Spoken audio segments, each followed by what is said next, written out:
Chapter 15, The Advancing Man. What I have said in the last chapter applies as well to the professional man and the wage earner as to the man who is engaged in mercantile business. No matter whether you are a physician, a teacher, or a clergyman, if you can give increase of life to others and make them sensible of the fact, they will be attracted to you and you will get rich. The physician who holds the vision of himself as a great and successful healer, and who works toward the complete realization of that vision with faith and purpose, as described in former chapters, will come into such close touch with the source of life that he will be phenomenally successful. Patients will come to him in throngs. No one has a greater opportunity to carry into effect the teaching of this book than the practitioner of medicine. It does not matter to which of the various schools he may belong, for the principle of healing is common to all of them and may be reached by all alike. The advancing man in medicine, who holds to a clear mental image of himself as successful and who obeys the laws of faith, purpose, and gratitude, will cure every curable case he undertakes, no matter what remedies he may use. In the field of religion, the world cries out for the clergyman who can teach his hearers the true science of abundant life. He who masters the details of the science of getting rich, together with the allied sciences of being well, of being great, and of winning love, and who teaches these details from the pulpit, will never lack for a congregation. This is the gospel that the world needs. It will give increase of life, and men will hear it gladly, and will give liberal support to the man who brings it to them.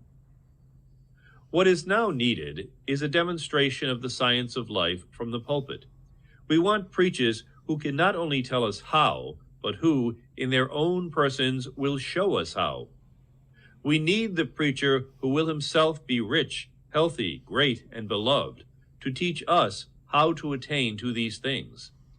And when he comes, he will find a numerous and loyal following. The same is true of the teacher, who can inspire the children with the faith and purpose of the advancing life. He will never be out of a job, and any teacher who has this faith and purpose can give it to his pupils. He cannot help giving it to them if it is part of his own life and practice. What is true of the teacher, preacher, and physician is true of the lawyer, dentist, real estate man, insurance agent, of everybody. The combined mental and personal action I have described is infallible. It cannot fail. Every man and woman who follows these instructions steadily, perseveringly, and to the letter will get rich. The law of the increase of life is as mathematically certain in its operation as the law of gravitation. Getting rich is an exact science. The wage earner will find this as true of his case as of any of the others mentioned. Do not feel that you have no chance to get rich because you are working where there is no visible opportunity for advancement, where wages are small and the cost of living high. Form your clear mental vision of what you want and begin to act with faith and purpose. Do all the work you can do every day, and do each piece of work in a perfectly successful manner. Put the power of success and the purpose to get rich into everything that you do. But do not do this merely with the idea of currying favor with your employer in the hope that he or those above you will see your good work and advance you. It is not likely that they will do so.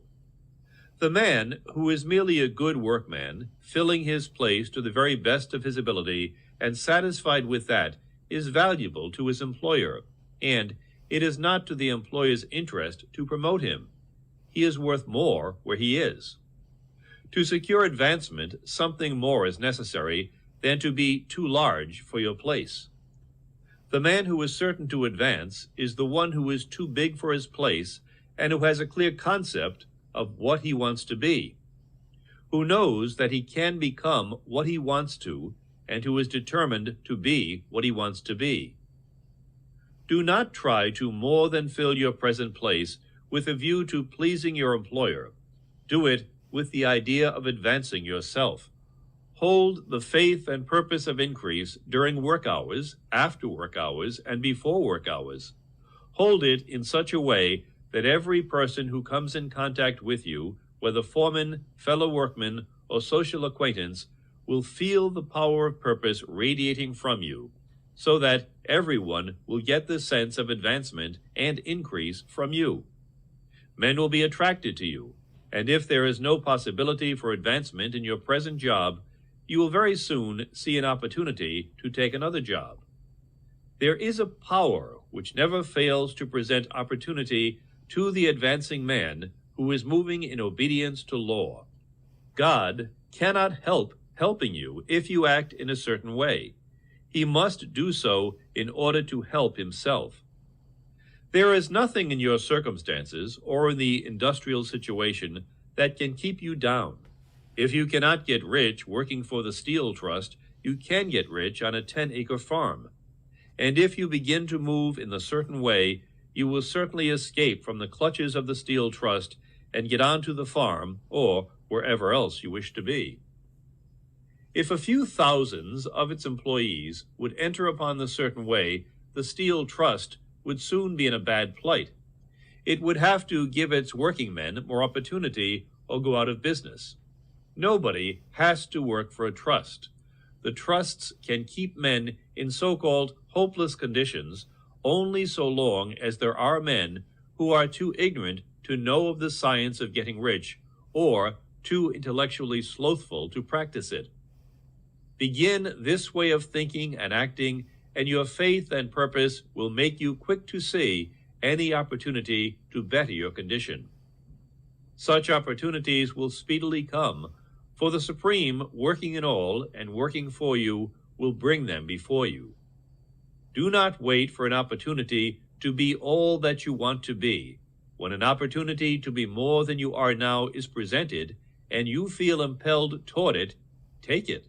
It will be the first step toward a greater opportunity. There is no such thing possible in this universe as a lack of opportunities for the man who is living the advancing life. It is inherent in the constitution of the cosmos that all things shall be for him and work together for his good. And he must certainly get rich if he acts and thinks in the certain way. So let wage-earning men and women study this book with great care and enter with confidence upon the course of action it prescribes. It will not fail.